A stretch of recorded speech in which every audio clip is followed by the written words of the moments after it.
Hi, my name is Chris Dixon. I'm the co-founder of Hunch. This is Founder Stories. Today we have Mike Yavonditte, the CEO and founder of Hashable. Thanks for being here. Thanks.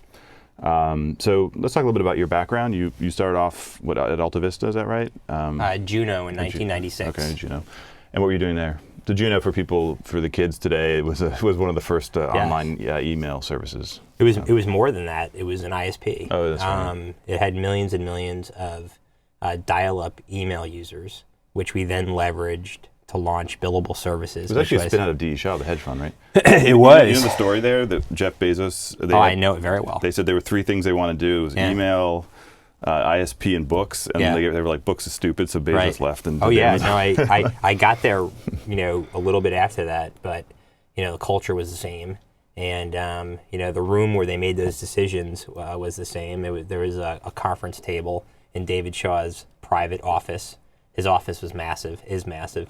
And he had a Boeing 737 wing that was turned into a conference table, and people would go in at 3 o'clock on a Friday, and there'd be beer and pizza, lots of both, and they would sit around and talk about ideas. How do we leverage all the tech talent we have, all the cash we have, to build tools and technologies that take advantage of the internet? And Charles Ardai, who became the founder of Juno, won the argument. Mm-hmm. And Bezos lost, and he lost and then won big. Apparently David Shaw, for some reason, didn't even stick money into the company. Apparently he had a chance to invest and he declined. Yeah, and he's infinitely wealthy. That's so funny. Yeah, he's a billionaire now, and so that was my entree into the internet. It gave me a sense of training wheels. Mm-hmm. I came from Ziff Davis Publishing, same place Dan Rosenzweig came from, and plenty of other people you've probably met in your career. And my dad's a computer scientist, and said, "The internet, young man, it's going to be big someday." Good advice. So then you went to Alta Vista, and you were doing business stuff there? Yeah, so I ran business development. So also for the kids today, Alta Vista was a popular search engine. Yes, it used to be a search engine. We used to have more queries than anyone else. That was a great lesson in failure. We had a great team, a great company. It was filled with lots of gray-haired, tie-dye wearing, bearded engineers that looked smart. Yeah. And they were building all kinds of things when I got there in 1999. It had just been acquired by CMGI. And I ran business development, so all the revenue stuff was under me. And Jeff Hausenbolt, who's the CEO of Shutterfly, ran... What was your business model before the keyword ads emerged? Banners. Okay, so you were doing banners. So okay. Alta Vista tried and then you went into the sort of portal business. That was the mistake. Yeah. I mean, looking That's what back. happens. Everyone went. In fact, there was a famous McKinsey study where they said to Yahoo, you need to outsource your search because it's not valuable. And what's valuable is the news and everything else. So everyone stopped being a search engine and started being a portal, right? Which of course left this giant everyone had portal white space for Google, yeah. Right. So remember, AOL was huge, and Yahoo was huge. There was the portal wars that came after the browser wars, and everyone wanted to be all things to all people. Yeah. And the thought was you couldn't monetize search, but you could monetize these other pages that have Except that at the same time that this argument was raging within Alta Vista, there's a little company in Pasadena called Overture. Yeah. That was starting originally, that was starting to build a monetization So that was an interesting story, system. right? Which is GoTo was Bill Gross, who's a sort of legendary entrepreneur. And originally, I think it started off with a regular search engine, and then he said, "Hey, let's make everything bid. Everything is the rankings are based strictly on who bids the most." Right. And then he said, "Hey, this is working. Let's syndicate this to other websites." And that was the beginning of keyword advertising. One of the greatest inventions ever. Yeah. I think one of the best inventions in the history of business.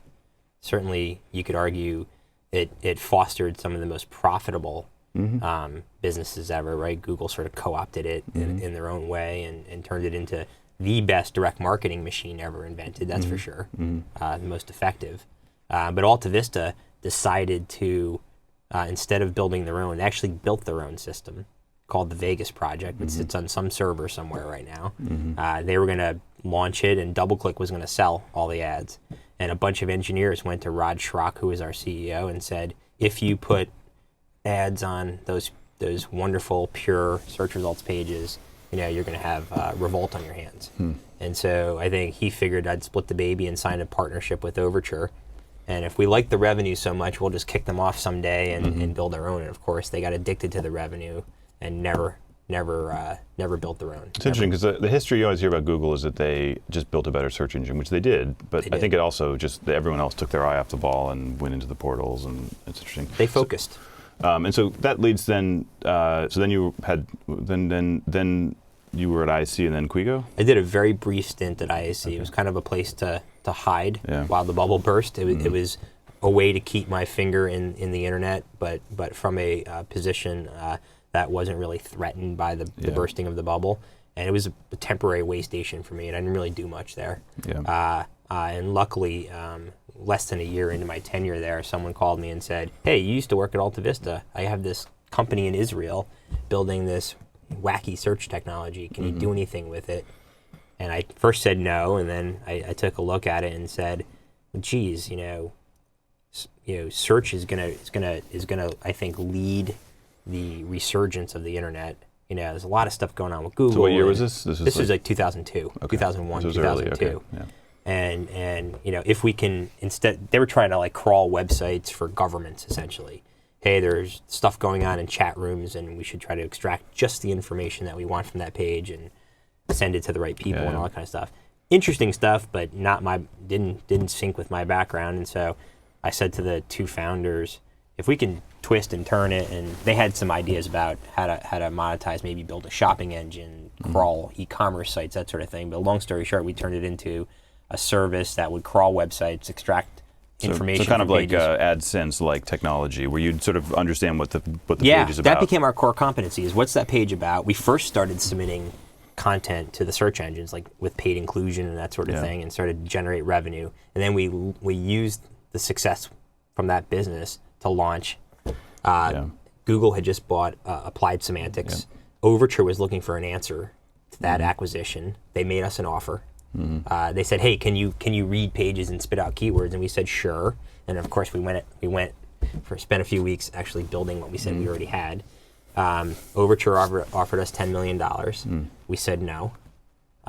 We went about licensing the algorithms to them, and that became the basis of their answer to AdSense. And then we quickly went and built the business ourselves. Just for people to know, I think it's AdSense is one of the most interesting moves in sort of modern internet business history, which is that Google, was running ads on Google.com, built up a critical mass of advertisers, and then decided to syndicate those ads to other websites, and ultimately kind of really made it, kind of destroyed Yahoo/Overture, simply because I think they had just so many more advertisers, right? I mean, when you have an auction and you have far more people bidding, you get higher payouts, and they just couldn't compete on the payouts ultimately, right? It was partially the advertisers. I mean, you guys were competing. I mean, interestingly, you guys actually were taking on this battle going on between Yahoo and Google that was a lot about scale. You guys successfully competed against them and ultimately sold the company for $360 million or something. Everyone thought we were crazy to try to attack Google's one of their core revenue streams. I mean, it turned into a multi-billion dollar revenue stream, albeit not as high margin as AdWords. I think I just looked, it was 35% of their revenue last quarter, Yeah, I think it's lower margin because they pay out. And if you ask most engineers at Google, they'll tell you that the AdSense system is the most complex system they've ever built. Interestingly, the guy that built it, Gokul Rajaram, is a former Juno guy. And so a lot of the folks that built the AdSense product ended up being former Juno people, but that's just a sidebar. So everyone told us we were crazy. What was their gap or chink in the arm, whatever? How did you take them on? They were selling a keyword for 50 cents a click, and then they were taking that same advertiser and sticking that advertiser on the homepage of ESPN. Now, if you go to ESPN and you say, "Hey, how valuable is your homepage?" They would say, "Oh, the best in the world. We're the top brand. We're the number one site. So we get top prices for our homepage. It's valuable inventory." I said, "Well, what if I actually auctioned off your homepage as a distinct entity? So instead of getting 50 cents, maybe I get $5.